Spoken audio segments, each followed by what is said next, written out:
Tag nang. Kuan nang kana nang ginabuhi kog sayo nang kay may nalang pamugas nang ba. Kay kani akong gibuhat nang. Kay kainong. Doon sa ka karunong. Kini mananggi lagi ta kay may nalang ba makabugas ta. Makapalit og bugas. Oh, dili may makapalit og bugas. Then libre na. Then kinahanglan siya ang among gibuhat karon. Kuan kanang inigsanggi na mo kinahanglan tumbaho na mo baklingan ana ba. Wala may judo karate o kanang kuan mga karatista.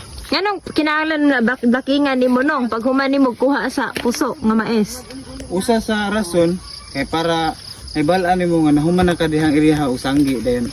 Ang ikaduha nga rason para sa mga kabaw inig makaon pa mapuslan na pud ang mga mais ba kay makaon pa man ang mga kuan. Paktan ani makaon sa kabaw so makapahimulos ang mga kabaw. Maong gipang-blakingan na mo ning mga mais inig human na mo kuha yang bunga. Mao din ni full purpose na, double purpose din na siya no. Full purpose dayon.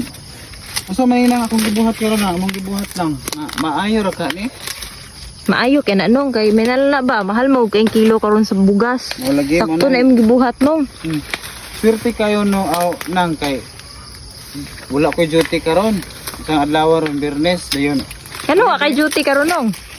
Holiday man, Muslim holiday man daw dire.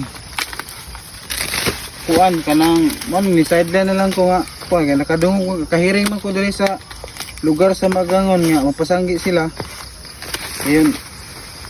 Mao ni nga ni prosige jud ko ari dire kay banay lang malibre tag pamugas.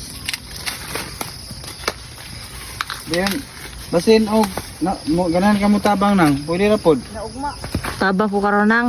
Ha? Ay may nala na makalibre tag bugas mais nang. Ginan. Nung Na aron matabangan ko nimo nang kay dako yung kaning maisan diri na di pa ni makaya karong adlaw. ako di ay kung tanawon daw. Ugma pa ni.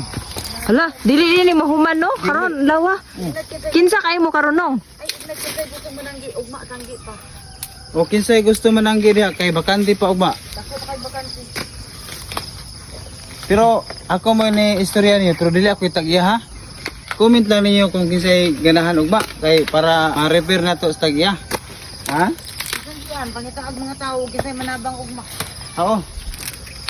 Ini mo nana. Ito tayo nga sa nana.